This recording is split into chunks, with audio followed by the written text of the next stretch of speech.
So today's topic is going to be on building collapse in Nigeria, how to prevent building collapse, like things you should know, and things you should know when you want to buy your house, or what when you're building your house, or when you want to rent, because this topic actually concerns everyone. So it's not a matter of, oh, I'm not ready to build, I'm living in a house, like I'm renting a house. It does not matter, because houses that people are renting have been seen to collapse too. So it concerns each and every one of us, whether you're, no matter the category you're in, it concerns everyone. Because I read a story in which the landlord did an extension of the building and then had tenants in the extension, and it just so happened that the extension actually collapsed, and the mother of one of the tenants and even the children, they were there, and it collapsed on them,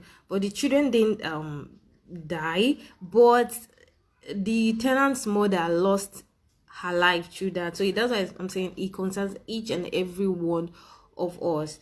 So we'll be learning about, like I said, we're going to be talking about how to prevent building collapse, because truth be told, the rate at which buildings are collapsing in Nigeria has been on an increase. Like, it's practically, let's say, every week, but it's really increasing in different states, not just Lagos, different states, Akure, different states in Nigeria. So which is why we have brought in an expert, Mrs. Brenda Unu, to come tell us, to come give us insight, to give us more information on things we should know before buying a house, before renting a house, or when we are building a house. What are the things to look out for? Because many of us are actually not building experts and all, but we should still have idea of some things so as not to be victims of collapse. So this is why we have brought in our expert, Mrs. Brenda Ono. She's an architect and she'll be telling us much more on this. So I will invite her to join. Hello, Good evening, ma. can you hear me? Hey. Yes, we can hear you. Okay, super. Can hear you loud and clear. Hello, everyone. Yes, it's good to have you here. I'm excited to be here. Good evening. So, like the topic is about building collapse in Nigeria. What to know when you're building your house, Mhm. and then when you want to buy a house, and then when you want to rent a house. So, what are the things to know? So, okay. Okay, that's very great. That topic could take us the whole day, but hey, I'll try and Okay. compress it as much as I can. So my name is Brenda Unwawuro. I'm Yeah. fondly Unu. I'm an architect by profession, and I'm also a writer among many other things. But my architecture is my Yeah. core profession, and I've been an architect for going on 17 years now. And so Wow. I would say that I'm a bit of an expert in this field. So today we're talking about what is really important, because truthfully, they used to tell us when we're younger that, you know what, it's only the doctors that need to be serious, because, any mistake they make can cost a life. But guess what? The builders, everybody in the building profession, from the architect, the engineers, to every single person, if they make a mistake, it can cause many lives, right? Because building collapses Yeah. actually kill tons of people. So it's not just the doctors that need to be super careful, but we also need to be super careful. So we are taught in school, we are trained, to know everything about the process. So today I'm going to share it with you, because I know that you are not trained to be an architect. You do not know the things that I do. So, You in simple layman terms, as simple as I can. So thank you all for joining. And I see some of my friends here. Hi, Ubosi. So, well, let's jump right into it. So we talked about okay. three people, right? The first one are those that want to build, the ones that want to buy, and the ones that want to rent. So where should we start from? Who should we start from? Building the first. Okay, great. You know, building a house is a very serious job. And some people just think that, what's there now? Maybe I can go and buy cement, buy blocks, and call Baba BC, and the thing will just be put together. Well, the truth is, no, it is so much more than that. It's so much more than that. So that's why people get into trouble. That's why people get their buildings fall. They wonder why. There's so many things to check. So the first thing, which I always tell everybody, the very first thing is your land. Because really, without the land, you cannot build, right? So the first thing you need to check is your land. When you buy a plot of land, what are you checking for? Before you can build on that land, you have to do a soil test. It's called a geotechnical investigation, but simply put, a soil test. And what does it do? It simply tests the strength of the soil, because a foundation will be inside the soil, right? Foundation is what carries the building, just like we know that the roots of a plant are what carries the plant. So the foundation is part of the building that is in the soil, and you need to test the soil for its bearing capacity. So if you don't test the soil, that's the first mistake that most people make. They just get their land, get drawings, and start to build. Now you need to test the soil, because even if it is in a general area, you're on the same street, one house could have better soil than the one next to it. And there are a million reasons why this could be. One house could have been used as a rubbish dump in the past. And so the soil has turned to compost. It's not as strong as the other one.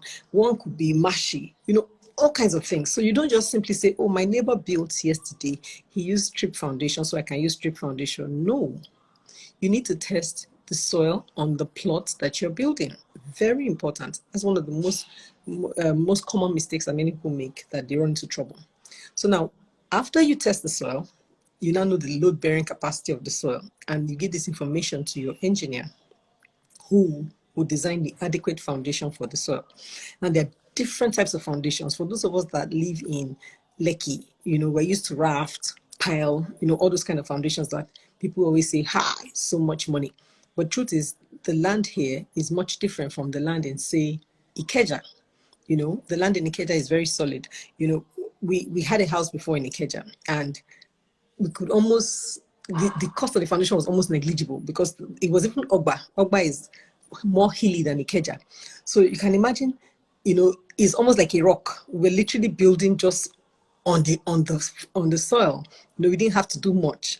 But come down to Lekki to build, you have to, stabilize the soil, use a raft foundation, which is a big mat of concrete and costs so much more.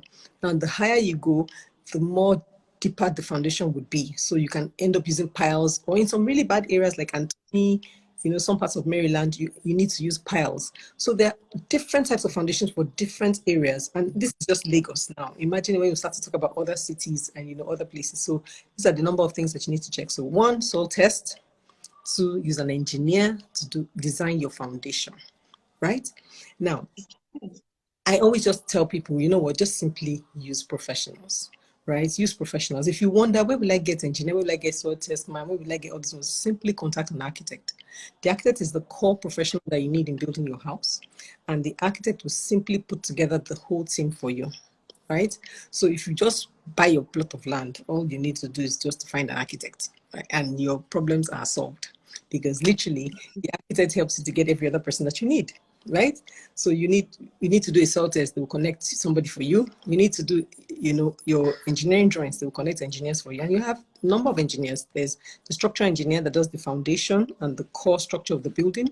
And then we have the mechanical and electrical engineers who, of course, as the name sounds, the mechanical does ACs, plumbing, and the electrical does lights, power, generator, and all of those kind of things. So they are just, you can just imagine, all these are plenty of people that you need to talk to, and you're wondering, where do I start from? Simple. Get an architect, and your life becomes easier, okay? So these are for people that are building their own houses. Now, you need to remember that the higher your building goes, the deeper the foundation, And so even if you came and said, okay, I bought this plot of land, I divided into 2, and I built something on this plot, right? So I had the soil test, and I built something on this plot before, and it was determined that I needed to use a raft foundation. When you're coming to the second half of the same plot, and you want to build maybe 6-story building, you want to build 12 flats because you want to make money, you cannot use the same raft foundation. Why? For the simple reason that the load in this one is different from the load in that one. Right? So the load in your simple duplex that done on one side could have been supported by the raft as calculated by the engineer. But now when you put the second side of the building, you want to put 6-story or 4-story or whatever number of stories that is much more than the one in the first one, you cannot simply just use the same design. Do you understand? So it is critical that in every point in time, every time you ask for it, every time you want to do a design, every time you want to build, speak to the professionals. I mean, you can say I've built 5 houses, but guess what? Each one will be unique. Each one is unique. You know, it's like we mothers, like saying that when my daughter had temperature the last time, the doctor gave us a what do you call it, Coartem. So I don't need to go back to the hospital. I can give Coartem and people will be fine. Really? No, if that fever is masking something more serious, right? You're just assuming that temperature is malaria. What if it is a fever that is masking a deeper infection and needs to be treated with something higher like antibiotics? You just be there giving Coartem. Do you understand? So it's just the same way. You know, you cannot use the same solution for every single plot. You need to speak to your architect every single time, right? Okay. So that is for people that want to build their own houses. And basically, I'm just talking about how to avoid collapse. There are many other intricacies, many other steps you need to take, many other things you need to consider even as you're building, right? But the basic one, absolutely. Because this professional is properly hedging your risk. Absolutely. Now, many people say that, but the access is going to cost me money. Why should I go and spend extra money when I can just download the plan of the net, and call Baba BC? He has been building for my family for years. Why can't I do that? Well, you can do that, but is it really wise to do that? Because like all the things I've just explained, you can run into any of these problems. It's like saying a woman wants to have a baby now and says, I was there. Midwives have been having babies for years. Why can't I just call that nurse in my neighborhood to deliver my baby for me at home, right? I mean, and somebody can do that and the baby will come out fine. But guess what? Somebody else can do that. And while having the baby, maybe the umbilical cord goes around the baby's neck twice. Maybe in removing that, they start to lose oxygen. Maybe something starts to bleed. Maybe the mother starts to bleed. Baby starts to lose oxygen. If you're not in a hospital, where would you get something to stem those issues? If you were not with the doctor, where would you find, somebody to quickly sew up whatever you need to? Or if somebody was losing oxygen, where would you find the mask and everything to sort out that? So that's why we say you can do anything you want to, really. You can. Just like the woman can maybe with a nurse in her house. You can. But what happens when there's a problem? Would you risk just saying, well, God is our insurance, so let's just do let's be doing? Or would you actually properly hedge your risks the right way and use a professional? So that is... Yeah, exactly. And will it even be worth it in the long run? Like, what if the building collapses later? Like, how much would all your money is spent if you use a professional? Absolutely. And a soil test that many people run away from can be as little as 250,000. It can be as much as 500,000. But guess what? What is that in comparison to your entire building sinking, or crack or something? Do you understand? Like, what are you saving? It's just penny wise, pound foolish, literally. So yeah. So that's it for those that want to build. If you have any questions, you can type them in the chat. I'll be taking them as well. Yeah. Okay. So the next set of people are those who want to buy a house. These ones are even a little harder, because you can imagine, you just come, the house is all nice. Nowadays there are lots of developers, lots of property online, and people want to buy houses. Some people just say, you know what, I cannot even just be stressed with Baba BC and the legs. I don't even want wahala. I don't want to know the cost of cement. Just give me a finished house. And I don't begrudge them. It's just a matter of preference, okay? I've had a long conversation about why it's better to build than to buy, but that's not the topic for today, so we will not even go there. We'll just say, okay, for those of you that want to buy, you have decided, it's in your heart, that's what you want to do. We're not about to convince you otherwise. We're just going to say, these are the things you should look out for, right? You make sure you don't go and buy a house that will collapse on your head. I'd say that if you get a house that is newly built, you can ask for the drawings. Now, ask for the drawings, if possible, the approved drawings. And when you see the approved drawings, you know them because they have stamps. They have the government stamps on it, right? So when you see the approved drawings, it means that somebody has checked. It means that, there has been some level of check that has been, put into that work. So you know that, okay, they actually did. And it's good to check. You look at the drawing and look at the building and see whether that's what they built. That helps you. If you don't know, you don't understand, you can call an architect. It can also help you there, right? It can also help you there. So what you need to look out for, first things first, is whether there are cracks in the building, because these ones are visible. Many times developers will just go and quickly plaster the thing so that you don't see it. But if you go around and you're very observant, look around the house, not only the flat you want to buy, the entire building, check and see if there are cracks. If there are cracks, ask further questions. Get an engineer to take a look at it. Is this really a plastering crack, as they say, or a technical crack? Is a foundational issue? Because like I explained to you, when people use the wrong foundation, when people don't do proper soil tests, what happens is the building settles, and it will now settle unevenly, and so it will cause a split. That's what causes the cracks. So when you see the crack, you know that there's problem. It's not is something worth thinking about. Problem. The crack shows you that there's problem. It's like when you're sick, the symptoms show that there's problem in the body. So when you see a crack, there's problem, but there are minor and some that are major, which is why I said it could be a plaster. Sometimes when they don't mix the cement and the sand well, it could just be, that's the kind of crack you're seeing. Those are hairline cracks. They're very small, and if you can't tell, ask somebody, right? Exactly opposite. Just like when if you want to buy a second-hand car, you will get a mechanic to go and take a look at it, right? So when you want to go and buy a house, get your architect, get someone that knows about it to go there, because you can never tell. When they paint the house, developers have done the house and paint it very beautifully, you would never tell what is wrong with it. So the architect will know what to check. They will check for cracks. They will also check for leaks. They'll check all the WCs, the wash and basins and everything, check the whole sewage, everything. They will check for you. And so you'll be able to give you advice and say, okay, this house was well built. You can buy this.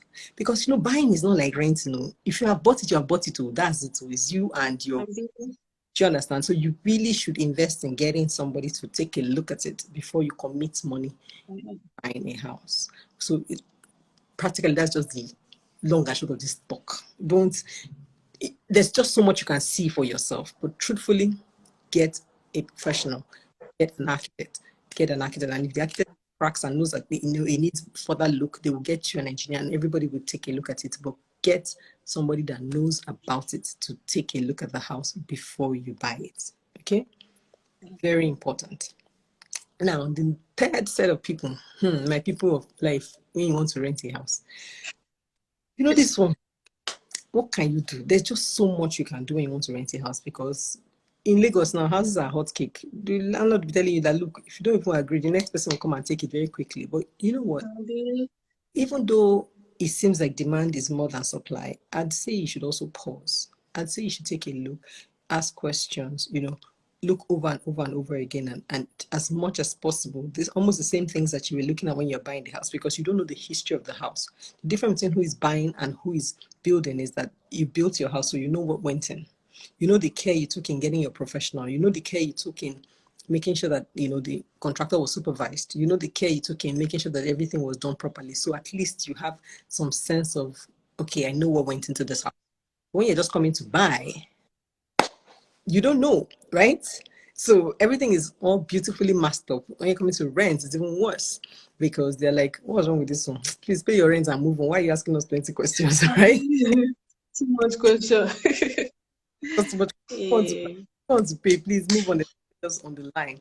So, but I would say that because a house is where you're going to put your family, because a house where you're going to put your children, you have to be concerned, right? You have to be concerned.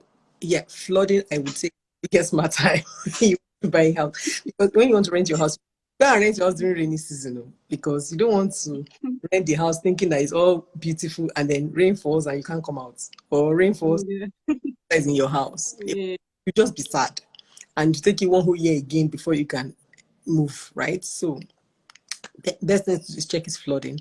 I also say you should check for, and even when you're checking flooding, the things like the windows leak. When rain falls, otherwise just go in the rain season, because when rain falls, you will know whether the windows leak. Nothing is needed. When you want to check, you find out, how do they get water in this area? Ask the neighbors, ask people living about how they get water. Is it the landlord that is pumping water? Is it the landlord does he hold on to this? There's small things these are just general things. Right? This is just general things you should find out when you want to rent a house. I would also ask you to find out about the NEPA meter, right? Because some tenants use bill and keep it down for you. You just come and you see basic and what was not your bill. So honestly, in renting a house, many things you have to check. And also, I always say that if you're renting a flat, you should check that the house has a back stairs, right? If it's a flat, make sure there's an exit. Nobody should rent any house that has only one entrance and one exit. It's a hazard, and you don't want to be caught in fire in that kind of place. So all houses that you rent, please check that there's an exit. If it's an upper floor, make sure that there's a fire escape. If it's a ground floor, make sure there's a back exit. But always have an other exit in the house, because it's actually a code. It's actually a building code, a building standard. I just don't know why people don't do it. So if they find out that people are not taking their houses when they don't do it, then they'll be more serious about doing it, right? So we should be concerned, because you're putting your family there. You may go to work one day. I mean, I heard a very sad story about this family that the man put his family in a very fancy flat, right? The guy is into smart homes. So he had done a lot of gadget stuff in his house, and one day there was a problem, and somebody came in to do the work on the house, and while the person was there, I don't know, fire started, and somehow with the whole gadgets, the whole smart lock thing, the thing locked, and the only door to the house could not open, and they were there, and they in the fire because there was no escape door. So for me, it's a huge pet peeve. I mean, I always scream about it, like, where is the escape? Where is the kitchen exit? There has to be a kitchen exit. There has to be a kitchen exit, please.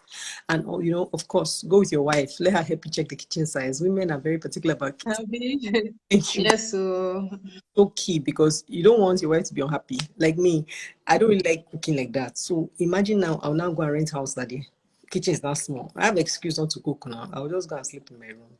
But area and everything, you will be inspired to try some Serene dishes. So the man will be happy too. So it's a recipe for a happy home. Everybody will be excited. Absolutely. Renting, if you're renting, if you're buying, if you're building a house, it's super important to ask those who know. And I've given a simple scenario of, like, when you want to buy a Tokumbo car, you would take a mechanic. Like when your child is ill, you would ask the doctor. The doctor will run tests. Why do we think that when we want to build a house, we cannot do it on our own? If it wasn't important, there would have not been a discipline like that. It took us 6 years at university to study architecture. It wasn't just 2 years. It's not a 2-year diploma. It's not, there's something that we're doing for 6 years, and some people 7. Depending on whether you went to a school of technology or a pure university. So what were we doing for that length of time? It's got to be something, right? It's not what you can download off the internet and be happy about because plans is a whole science of a lot of things. Which is why I tell people that you can get a plan off the internet. Yeah, you can, but that doesn't solve your housing needs for you. Because the totality of everything that you are checking to get a house of your dreams is much more than that. Exactly. So after our 6-7 years in school, we still spent another 10 years to master the craft. 10 years to master. I've been doing this thing for 17 years now. It's not a joke, right? So it gets better as you spend time on it. So which is why I say people should not just do not overlook your architect, don't overlook your engineers, don't overlook, you know, all of us in the building industry. We have the quantity surveyors, we have the surveyors, there's a whole huge gamut of people. We have builders, you know, a lot of people that come together to make your building work. And you don't just think that they're just there, they can be overlooked by Baba BC and Co.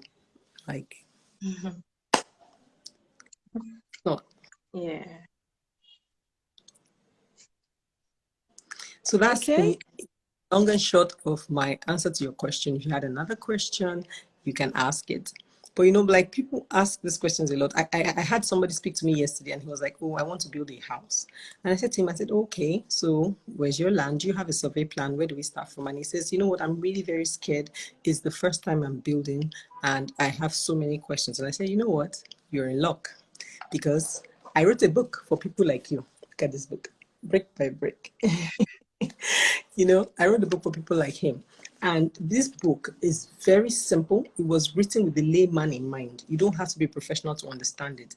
It's simple. It's simply a couple's journey. Like, there was a couple that wanted to build their house and decided to, it's a story. Like, you can literally enjoy. Baba Bisi is a completely popular quack. I use him all the time.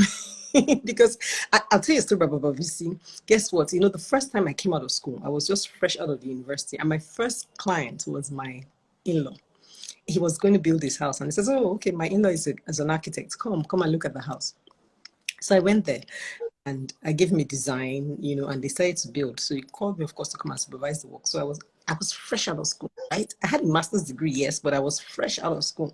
So there were a lot of things I was still calling my friends to ask. So what do you do about X, Y, Z? I was, you know, asking questions. Like, I was just learning on the job. And another way to learn is really to ask these artisans, okay? So this particular artisan had drawn a design and had given a specification for the depth of the foundation. And this guy said it was too much. I wasn't doing that. I was going to do less than that. That he's been building since before. Literally told me that he's been building since before I was born. That I cannot come and tell. I now chested my issue, and I told him, I said, you know what? I appreciate that you've been building since before I was born, but this is all the more reason why you should listen to me, because I am just out of school and I know the newer and fresher ways of doing things. So this is the way now, and this is the reason why it's done like that. And I insist that you must do it that way. I didn't know that my in-law, who was my client in this case, was listening from the balcony, and he was very impressed. And he was like, yes, he weighed in and said the guy should do what I said he should do. You know, so that's why I'm always using Baba Bisi, because Baba Bisi told me of my life. He said, look, building houses before you were born. Okay, sir, I hear you. But you know, you get that a lot, right? You get a lot, and even more so when you can. But what do? We test it and we move on. We insist on what we know because we've been trained to do this, and we do it.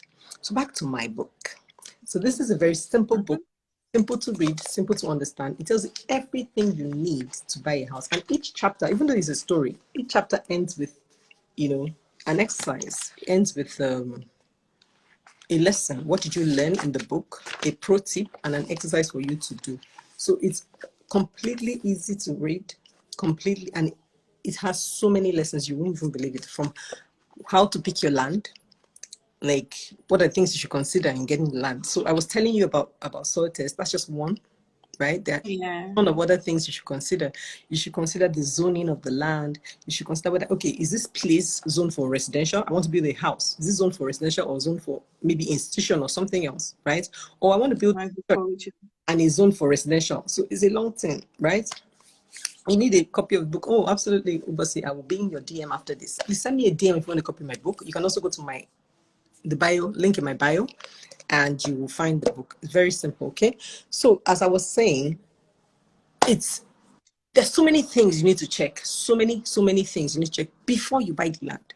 In fact, when I tell people that, oh, when you bought your land, contact your architect, I always say take it a step further. While you're still looking at land, contact your architect. Because sometimes it makes all the difference. Some people have come to me with land that you can't build on. And they don't know, right? They honestly did not know. They bought it, it was a good deal, and you can't build on it. And what am I saying? Sometimes, you know, there are some setbacks that the government says you must give to your land. And if your land is so narrow that by the time I take out the setback from the two sides, there's nothing left to build on, you can't use it now. Do you understand? So what will you now do? You will now start reducing setback, now start paying government when they come and visit you. Like, why do you want to do that? Do you understand? And you could have gotten that same land, because they sell land in square meters. You could have gotten that same area of land, but in a better shape that will be more useful for you. You still buy your half plot, but it'll be more useful for you. So I keep on saying to people, ask those who know. My people will say, follow who know road. No road. Those, Yeah. ask those who know. Absolutely, absolutely. It does read like a daily couples conversation. As in, it's so. I mean, if you are considering building a house now or sometime in the future, you totally have to read the book. Totally, because there's just so much that it tells you about even up to funding of your project, even up to how to get an architect, how to get an engineer, how to get the contractor, how to get an interior designer. If you know how to, step by step, even when you want to compare your house to your neighbor's home, how to get some materials that are cheaper and will still work. It covers everything. It's unbelievable. I should increase the price of this book. Like, it doesn't even make sense. It's just 5,000 naira price. It is completely, it's a totally useful guide for everybody. So yeah, Right. I'm waiting. I have questions if you have any. I want to even talk about, there are some situations in which people will actually, they would have built a house, Okay. and then maybe they want to have an extension, or maybe they want to turn a bungalow to a duplex, that kind of thing. So can you throw more light on that? Because we know that That is part of the reason why people get what do you call it, collapses, because honestly, it's unbelievable how somebody will come and say, okay, I want to increase this land now. And it does happen. Land is expensive, okay? It does happen, but you need to do it the right way. You can actually increase the floors in your house. You can. There's nothing that says you can't. Only you have to have two conditions. The first one is that you need to check, right, that the government allows that number of floors in that area. Okay, so once you check you go back and apply for the permission for that. Okay, the second thing to do is to check that your foundation can support that number of floors. I think that should even be the first thing to check. But the two of them are as important as each other, because the government can come and for your full house. So you should be sure that you have permission to do it. And more importantly, you should be sure that your foundation can support the extra floors. Now, what do I mean? When we are designing, our engineers give a factor of safety. So they allow for, extra here and there. However, it's key to know that some people build their houses with the idea that, okay, I'm building a 2-story house now, I will put one more later. They build it with that idea in mind. If you look at their initial drawings, you will see it that way. But some don't. They just carry their house and decide they want to increase the floor. Now, there are ways of doing that. Tell me ask me how you should do it. There's something we call underpinning. Okay? Underpinning is adding an extra foundation. It's almost literally like adding extra foundation to the house so it can support more load. I've done this for a couple of people. There's a project that we did in Parkview then. The client had he bought a house that was ground first floor and wanted to add a penthouse. We know Parkview is on the island. The foundations there are crazy. You don't even just go and try yourself. Your house will sink. So we did underpinning, which was to add an additional foundation on the sides of the building, to carry the extra load. So it is so important to do things the right way. If you want to add floors to your building, you can, but you must ask for guidance. That's why I keep on sending you back to the professional. I'm sure many of you have never heard of the word underpinning before. You never even knew that it was possible to add floors to your building. You just think, those people are mad, they want to kill us, so yay, they're adding floors. But guess what? You can, but it has to be done the right way. It has to be done the right way with your professionals. The professionals will guide you and do the right thing and get your extra floors. Okay. Because it's in Onisha that they just wake up and build floors on top of each other. I hope that's don't please.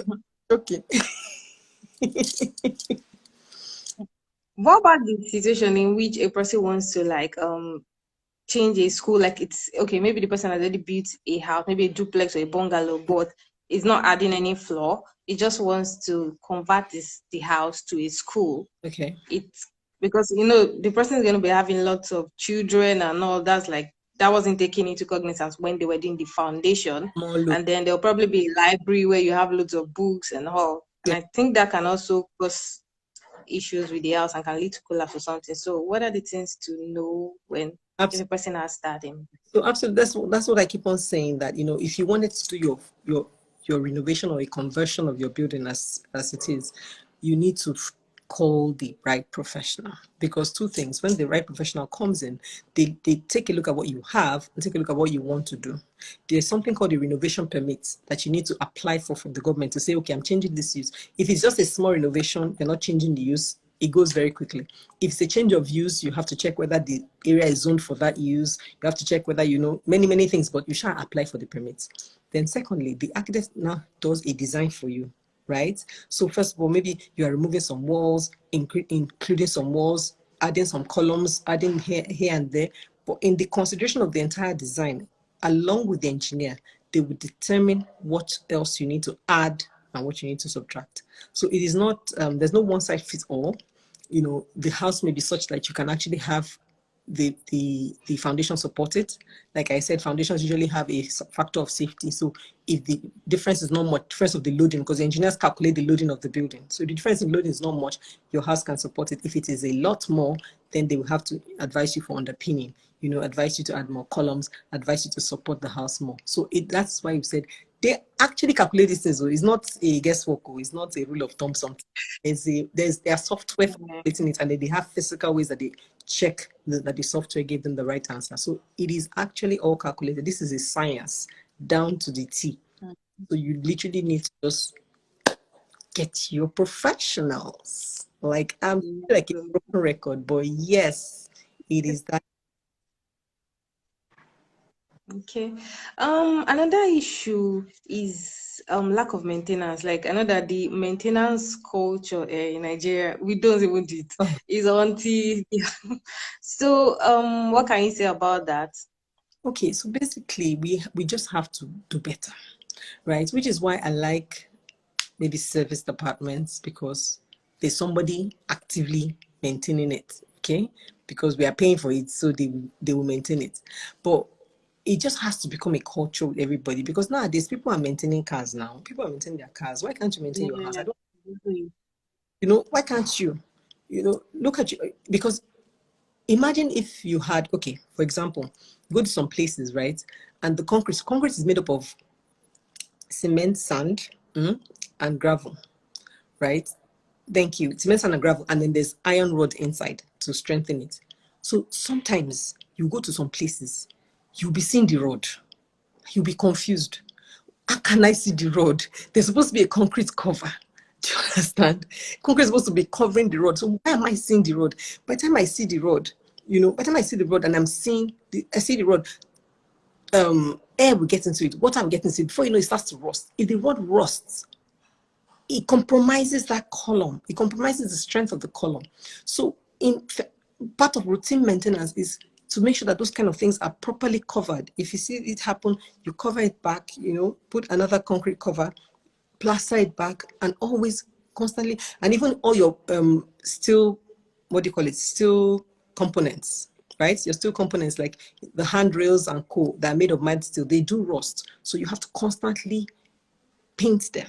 If you don't paint them, red oxide and paints, they will rust, they will break. That's why going up the staircase, you mean that the hand has broken, somebody can fall through, and a child can fall through and get injured. We just have to learn to maintain. I mean, we have to put it in our budgets. We have to put it in our yearly, budget. Like those of us living in Lekki, we don't even have a choice. We have to paint our steel components every year.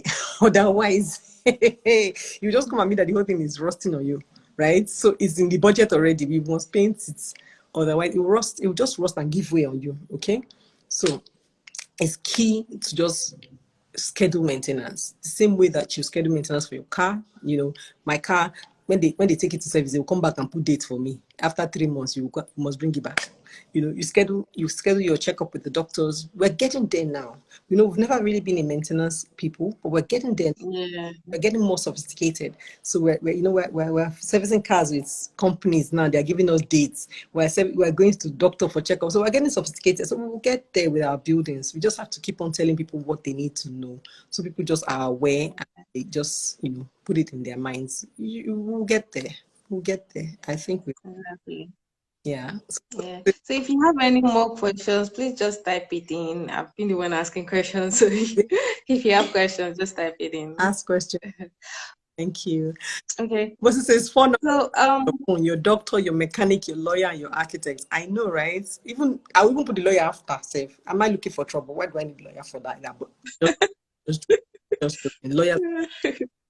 But you should have an architect. Everybody should have. Every building deserves an architect. That's what part of us. yeah. So, You should have. yeah.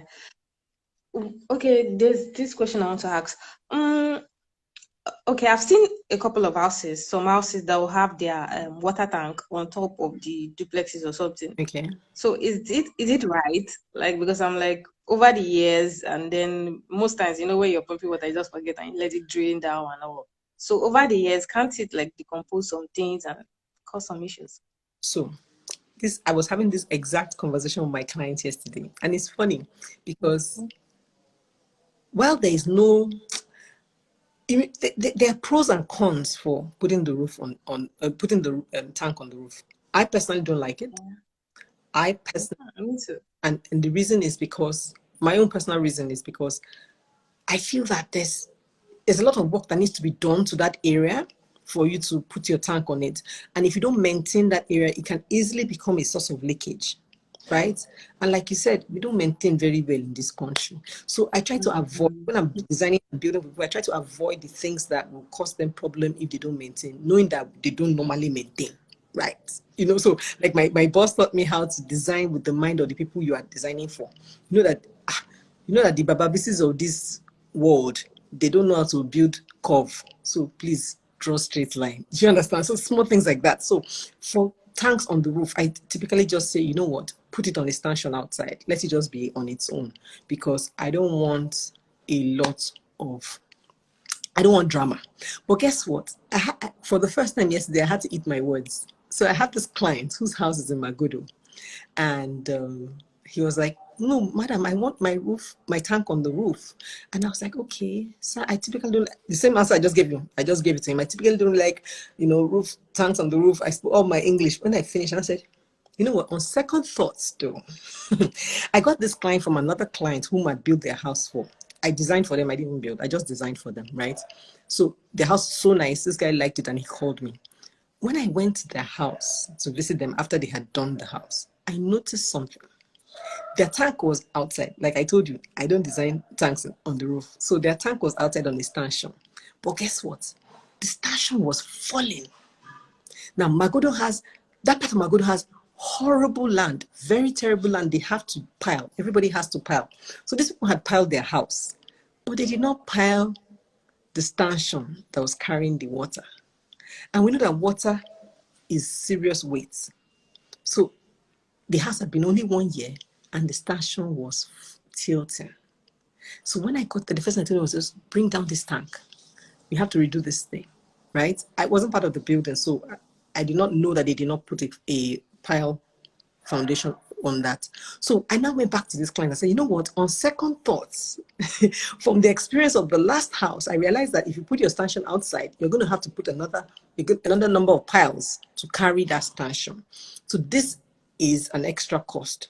Why don't we calculate it as part of the weight of the house, right? And factor it into the piles that we need to have, so that the only worry you would have is maintenance. The only worry you'd have is maintenance around that place. And he was like, I love it. Excellent.